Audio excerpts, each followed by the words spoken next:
So real quickly before we wind down here, AEW Full Gear predictions for Sunday. This should be a great show. I'm not overly sold on the entire card, just because some of the undercard matches, as I said earlier, kind of feel thrown together.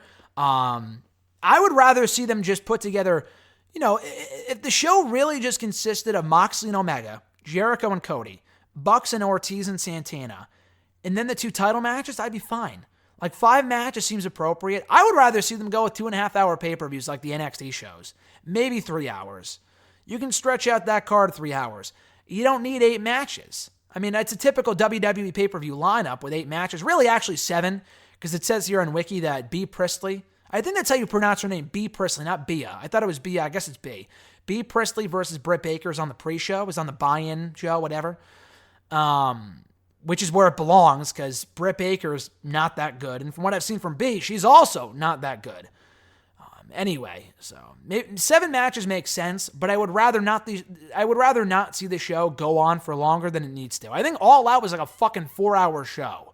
And if that's their WrestleMania, it makes sense. But otherwise, these shows should really be limited to 3 hours. Do what WWE doesn't and make your big shows 3 hours long, as they should be. There's no reason, aside from your biggest show of the year, except for maybe All Out or whatever, for these shows to be 4 hours long. So anyway, starting from the bottom, working our way to the top here, starting with the pre-show buy-in match, whatever, between Bea Priestley and Britt Baker. This could go either way. Britt Baker, she's won some matches so far. I could see the feud continuing, even though it's been going on for months now. I'll just say Britt Baker, because she's kind of like the star of their women's division. I was going to say, I don't think Bea's been in a match on Dynamite yet, but I think she was at the show that I was at Dynamite in Boston about a month ago. And I think her team lost. I think it was her and like Emi Sakura versus Rio and Britt. I forget. I forget what it was. It was not that good of a match, but I think Britt Baker wins here. You could go either one. You can't go wrong with either one in terms of who could win here, because it's kind of even. But I do think Britt Baker will win this one. We then go to Joey Janela versus Shawn Spears. Another match I think belongs on the pre-show, but whatever. I like Spears. Janela's not bad. Thank God this is not another hardcore match. We see that shit all the time on these fucking shows. They overdo the hardcore matches to shit. I mean, they're doing one anyway with Moxley and Omega, so maybe that's why. But still, I'm glad that this is an additional hardcore match. I just don't think it's necessary. But Janela Spears has got to go over. He hasn't won any important matches at all so far in AEW. He won a tag team match. He beat Brandon Cutler. He beat Nakazawa on Dark on Tuesday, but that's nothing. I mean, Janela hasn't really won any important matches either, but I see more money in Spears than I do Janela. And Spears has got the manager, the awesome theme song, who I think that was composed by Josiah Williams, who's with NXT. He did the old Undisputed Era theme song remix. He came out with Adam Cole, Takeover 25, and sang his theme song. I mean, Spears has been with AEW since May. So, and Hosea's, I think, been with WWE since April. So he must have done the song for him while he was with WWE, which is weird. But anyway, the match should be fine. I got Spears going over here, probably with interference from Tully Blanchard. We'll then go to the tag team title match, SoCal Uncensored versus the Lucha Bros versus Private Party. This should be a good match. SoCal just won the belts a week ago, so I think it's too soon to take the titles off them. I wouldn't complain if the Lucha Bros won or Private Party. Both are tremendous tag teams. The Lucha Bros should have been the champions from the get-go, but I think they'll probably keep the belts on SCU until Santana and Ortiz can beat them for them at some point in the not-so-distant future. So I got SCU winning here. Rio versus Emi Sakura. I got Rio winning, retaining the AEW Women's Championship. I honestly could not care less about the feud just because it was kind of thrown together at the last minute. And again, she also just won her title a month ago. So I wouldn't rush in anything by having her lose it so soon, especially to someone as ill-defined as Emi Sakura. Neither one of these women, by the way, we've heard speak on the mic, which is my biggest gripe with the women right now in AEW, that they get no fucking mic time. 0 mic time. But the match, from an in-ring standpoint, should be good. And I have Rio winning, still the AEW Women's Champion. Adam Page versus Pac, the rematch from the inaugural episode of AEW Dynamite. I got Page winning here. He lost to Jericho at All Out. He lost to Pac on that, in that match on the AEW Dynamite debut. He's got to pick up a big victory. He's got to win a match. And Pac, I don't think has been pinned yet in singles competition at all. here in the States in a long-ass time, so this could be a big win for Adam Page. Unless Pat goes for the World Championship or some shit, he should not win this match. So I got Adam Page winning here. The Young Bucks versus Santana and Ortiz. I got to go Santana and Ortiz. I love the fact that the Bucks put over a Private Party about a month ago in the opening round of the AEW World Tag Team Title Tournament. They should do the same here for Santana and Ortiz, who have been great so far in AEW, but they need a big win. They won one match against two losers a few weeks ago, but they need a big win to really establish themselves as a force to be reckoned with. So, I got Santana and Ortiz winning to keep the feud alive. Then we got Moxley and Omega. Jon Moxley, Kenny Omega, in a non-sanctioned match, which a stipulation I don't think it needs. I think this could have flown as a standard singles match.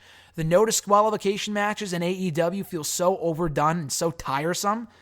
But anyway, this should be a great match, knowing Moxley, knowing Omega. Who wins is a good question. This is probably the biggest question mark for me. Because Omega, the story with him is that he has yet to win an important match in AEW. He lost to Jericho at Double or Nothing. He lost to Pac at All Out. He may have lost one other match. I feel like he lost maybe another match on TV. Maybe not. But he hasn't exactly had the greatest luck lately. He needs a big win. This could be it, but I would rather have Moxley win. Keep the thing alive. I mean, I guess they could always blow it off here. The feud's technically been going on since May. But I think Moxley should win. Moxley really hasn't won any important matches either. I mean, the guy beat Joey Janela a few months ago. He beat Shawn Spears on Dynamite. He needs a big win more than Omega does. So I feel like he's bulletproof and he can lose and he'll be fine. He can go off the deep end by losing here. I think Moxley's got to win. Maybe not a must-win situation because Omega could benefit from it as well. But I feel like with Moxley, if he loses so soon, then what's the point? Like, what else do you do with the guy? Omega can at least bounce back, and there's more of a story arc. Honestly, I'm more intrigued to see Omega lose than I am to see him win. So I got Moxley winning here, and Omega's downfall, his descent into madness continuing. And then what will very likely and should be the main event, Chris Jericho versus Cody, given all the promotion it's received up to this point, for the AEW World Championship. So a few different stipulations here. One, it will have a 60-minute time limit, where if it goes to the time limit draw, 3 judges will determine, who the winner was, who got the better of the match. A lot like what Impact used to do a few years ago, like it's fucking boxing or some shit. Another stipulation is that if Cody loses, he will never again be able to challenge for the AEW World Championship. I thought that might be, maybe he can't challenge for it as long as Chris Jericho's champion. But according to Wiki and from what I've gotten in other places, it looks like Cody can't go for it at all. I mean, again, he is the most over guy in that promotion right now, so I can see him winning. And another thing, too, you got to keep in mind that people have brought up, Jericho is facing Tanahashi at Wrestle Kingdom in January. And AEW, as of right now, has either a very strained relationship with New Japan or no relationship at all, which I'm not really sure which is worse.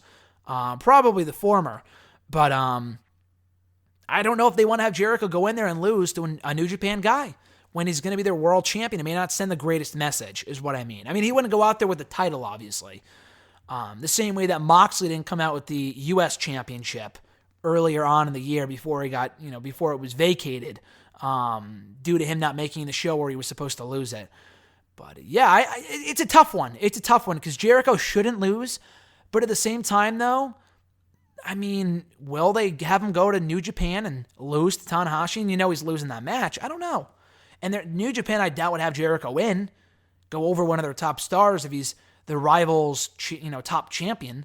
So it's a weird thing. It's a really weird thing. And they also have 2 months until then. They could always have Jericho drop the belt. They could always have Jericho drop the belt between now and then. I don't think this is the time to put the belt on Cody. It's just way too soon. Jericho just won the championship in August.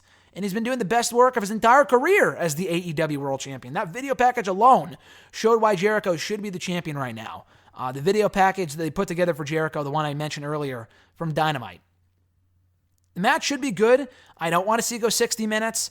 There's no real reason for a 50-year-old Jericho, and his birthday, I think, is on Saturday. And I think he is turning either 50 or 49.